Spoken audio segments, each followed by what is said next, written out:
Oh, right, the review. The game has been rigged. Forget all the rules. Stop believing what you're told. All this hate that I feel for you, my one true enemy.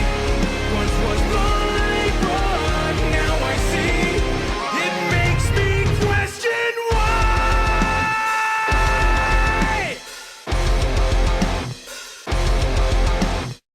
You know, I think for most of you that have been around a while, you probably are well aware that I'm a pretty big Jurassic Park fan. Like, dinosaurs in general, but Jurassic Park, I'm out of control. It's actually really a problem. You know, I still remember going to see that original film when I was very, very young. Probably too young to have seen it because I definitely got nightmares afterwards. I've been a fan ever since. I always loved dinosaurs as a kid, and I still do. So to see the series still being a thing these days is actually great.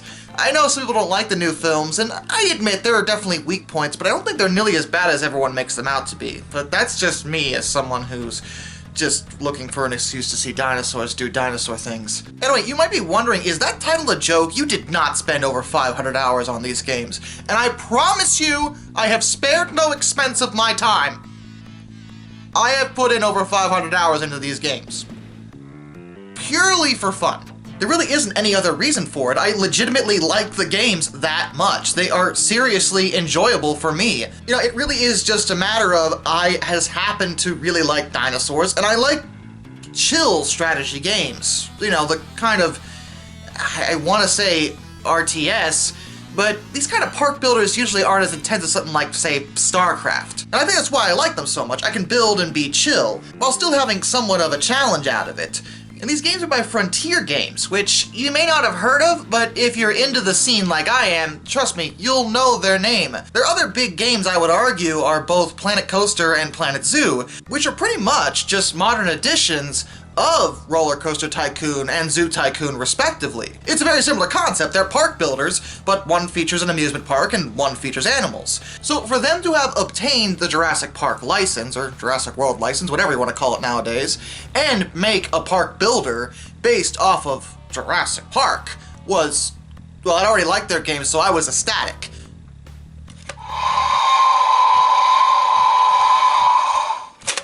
Like that. It's not like this is the first time that Jurassic Park as a franchise has delved into the idea of a park builder. For one thing, it's called Jurassic Park. So yeah, a park builder makes total sense for it. And I think the one everyone knows is Operation Genesis, which was a really good game, but the visuals, of course, are pretty dated. From a mechanics perspective, some would actually prefer Genesis, but me personally, I like the updated visuals because, I mean, I'm not looking for a super in-depth mechanics thing, I'm just looking for a chill thing to relax my brain and look at dinosaurs. It's just one of those things. Anyway, it seems reasonable to start in the beginning with this and talk about Jurassic World Evolution, the original one, which released in 2018 for PC, PS4, and Xbox One. And they actually ported it to Nintendo Switch in 2020, so that's pretty solid of them. The game is relatively simple, though it does have a pretty lengthy campaign, where you're effectively the new park manager for Jurassic World in this alternate universe where the park didn't completely collapse in on itself because they chose to play God. It's probably fair to warn you that there will be a lot of maniacal laughter in this video. Anyway, the campaign is set up both as a tutorial and, of course, a challenge. You actually build parks on every single island within the 5 deaths, which you're probably familiar with if you're a fan of the Jurassic Park as a franchise, as well as Isla Nublar itself. Though Nublar, at least in the main campaign, is actually just the sandbox island in the initial release. They changed it later so that every single island was available in sandbox mode, but at first, Nublar was a reward for completing the campaign. Now that you've completed the hard part, you can play the sandbox, which is great, but I feel like that should have been there from the start. Just me. Anyway, for the campaign, Ian Malcolm is a character, and they actually got Jeff Goldblum to voice him, which is just phenomenal if you ask me. I love to see him back in the role of Ian Malcolm, and the fact they got him to lend his voice for the game is a big thumbs up from me. Plus, they also got B.D. Wong for Dr. Wu, who is a much more prominent character in the Jurassic World trilogy, when in the original Jurassic Park movie, he was only in it for about 5 or 10 minutes. He's actually a much more major character in the book, but for the movie, they kind of wrote him out a little bit for time constraints, I would imagine. In terms of building a park, as a park, it's not that in-depth when it comes to the amusement park aspect. Not nearly as much as Planet Zoo or Planet Coaster, I would say. They definitely focused more on the dinosaur element here because, duh, of course they did. The fact is there are a ton of different dinosaurs to create, but in order to create them, you have to do the science, security, and entertainment elements to keep the park going. There are different heads of these departments, each one with a particular focus in their field. The names of each department should give away what they're for, but you have to keep every single one of them in mind by doing their contracts and not ignoring any of them, otherwise you'll make them mad. And if you make the employees in any one department annoyed, that can actually result in sabotage, a la Dennis Nedry. And that can shut down the entire park and lead to escaped animals, which you definitely don't want because guests don't enjoy getting eaten. And then you get sued, and that costs money. Naturally, you have to keep things focused from a financial perspective because cloning ancient creatures is actually incredibly expensive, and certain creatures cost more than others.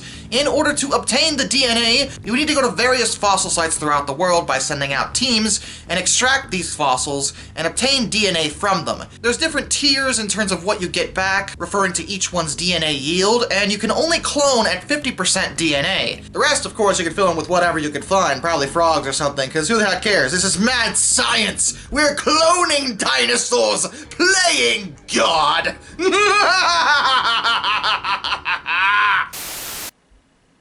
I should probably relax. Once you get enough DNA, you can start cloning. And the cloning process also is somewhat of a hindrance because it's possible to fail in the cloning. If you have less of the original creature's DNA, there's much higher chance that you will fail and have to do it all over again. And you have to pay every single time in order to clone. So you have to kind of gauge whether or not it's beneficial of you to either clone now and get the animal out there and take the risk that it might just not be born, or wait to get 100% yield in order to guarantee that it'll be sent out. Plus, there's also genetic modifications to keep in mind, because if we're gonna be cloning, we're gonna be really cloning. We're gonna be creating the ultimate dinosaur, doing what nature could not. Witness the power of unchecked scientific madness.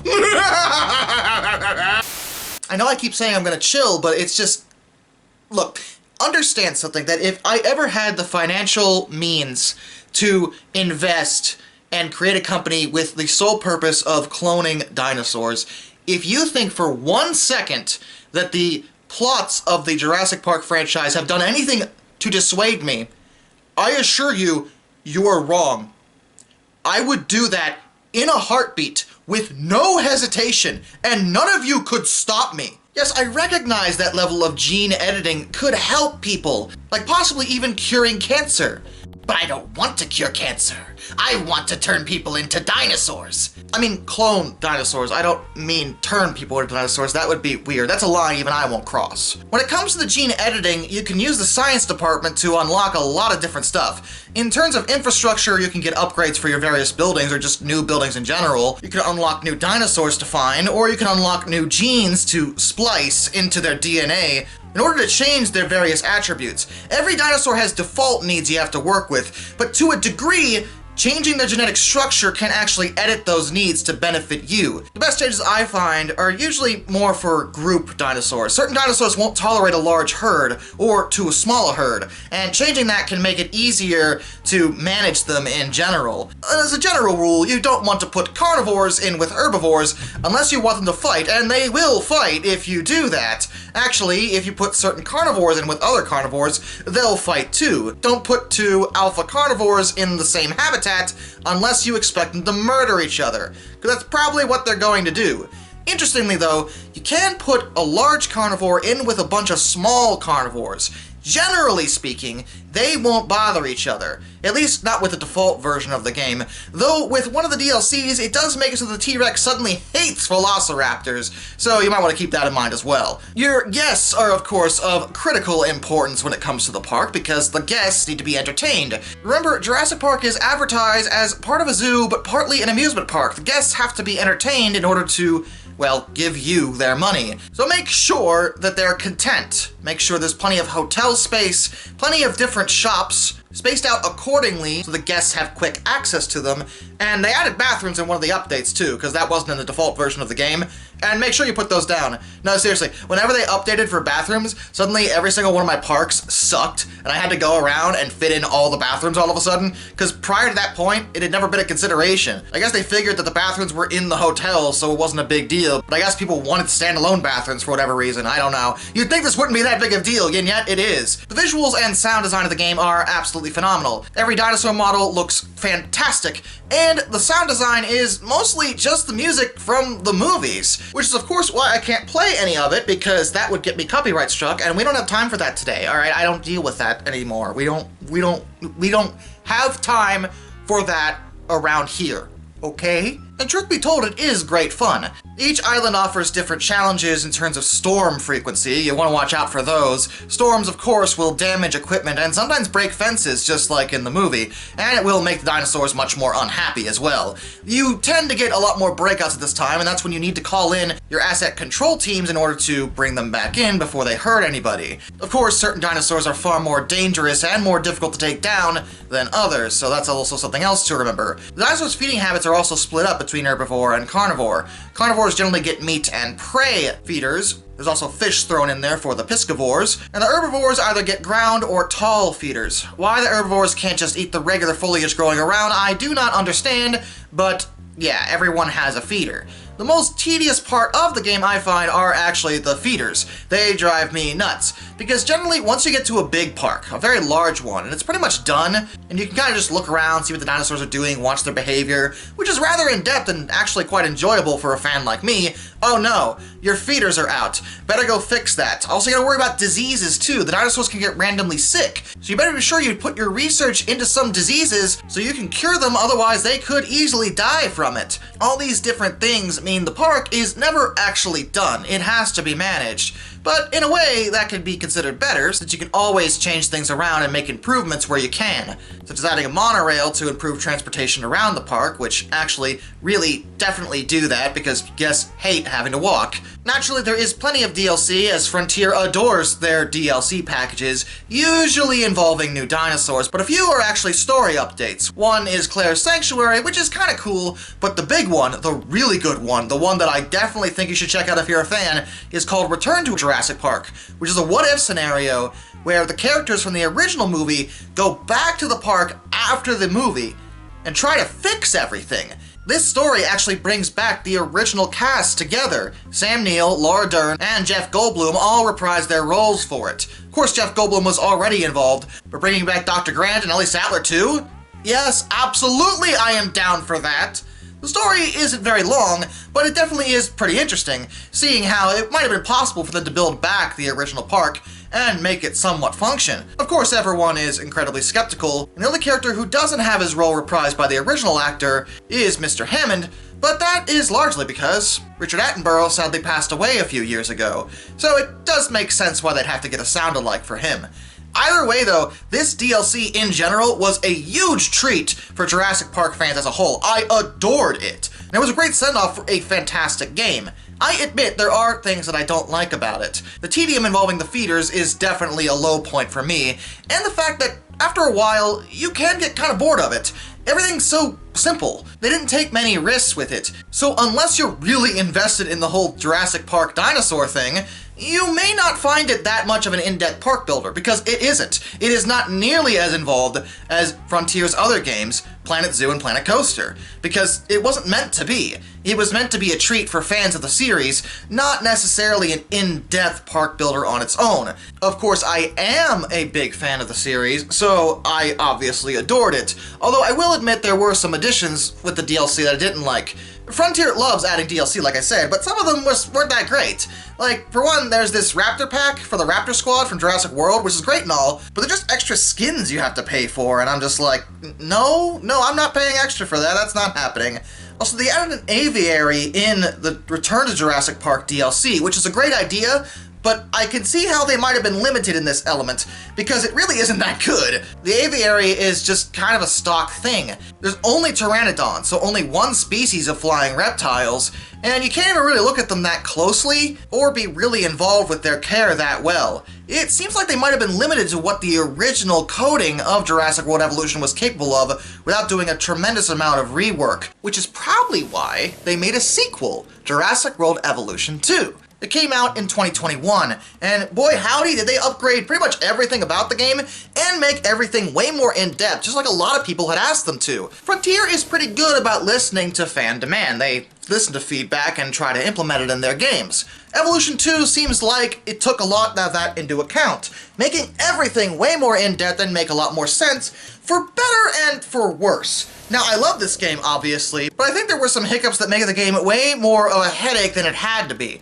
It's not as chill outside of sandbox mode than I wish it would be. They added more in-depth flying reptiles with more than one species for one, as well as the ability to actually build the cage and make it as big as you pretty much want. And they also added aquatic reptiles, which I thought was awesome, as I thought one of the big draws was the mosasaur from Jurassic World, and there are multiple species of aquatic reptiles as well that you could put into your park.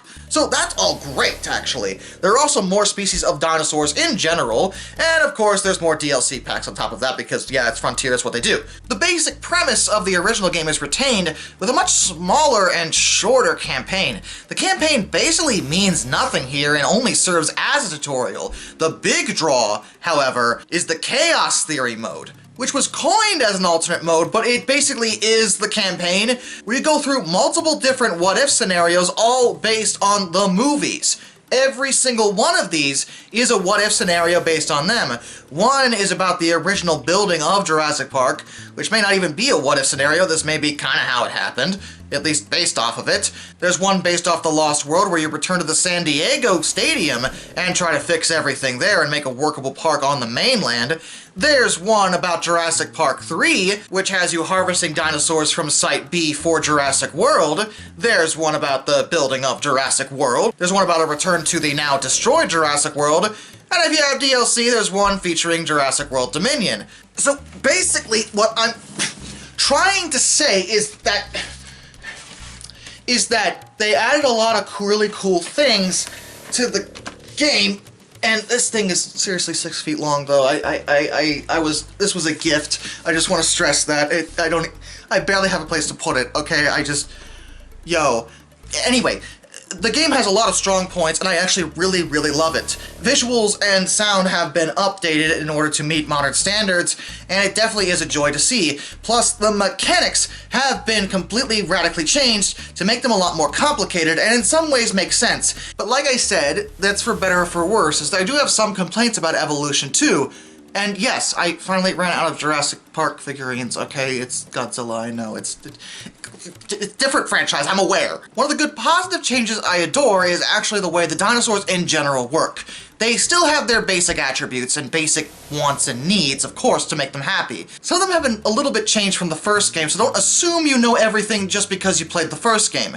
But the big change, I feel, is the terrain element. Before, the factors that influence a dinosaur's behavior and relative comfort were based purely on space, other species around them, food and water, and that was it. Now though, the dinosaurs have varying terrain that they need. Some need rocks or sand, and herbivores need a different variety of food because there are no herbivore feeders anymore at all. Instead, you have to add different foliage for them to consume, and a lot of them have completely different dietary needs. So even though you may be able to put a lot of different herbivores in the same area, you have to remember you need enough space to fit enough food for all of them, as each different group or individual will form their own territory based around what they need. And if there's not enough for what they need, they will not be very happy and possibly try to break out. Naturally, you have to remember that certain species don't like other species as well. For example, ceratopsians hate stegosaurids, for whatever reason. Do not put them together. The carnivores are also a lot more restrictive in what they'll deal with. Certain carnivores, in fact most of them, especially the large ones, will not tolerate any other kind of carnivore in its territory, with the exception of scavengers like compies. They'll deal with them, but nobody else. These sorts of factors are relevant for both the marine and the flying reptiles as well, except that at least when it comes to the marine, it's pretty less restrictive in terms of land. I mean, they don't need land, they're just in the water. You just need the different kinds of food, whether it be fish or larger food like sharks. You also need to make sure that their habitat is large enough. And just a fair warning, one single circle for the marine habitat, yeah, that's not enough. You're going to need at least 3 of those. The medical center is more involved as dinosaurs have a habit of getting injuries. In the first game, all you really did was shoot them with medicine and that was it. But now, certain severe injuries have to be treated at the medical center. So you have to tranquilize a dinosaur and then take them there and have one of your scientists treat them directly. Which is definitely a lot more involved and can make the game more interesting, but this is where it starts driving me crazy. It's the scientists. The scientists, I hate them. I hate all of them. I hate every single one of their stupid faces. The reason is that instead of getting a disgruntled issue when it comes to not fulfilling contracts for a certain department, now it's specific scientists that can get disgruntled. If you overwork them, they get mad, and you need to either give them a break or risk they'll try to sabotage the park because they're jerks like that.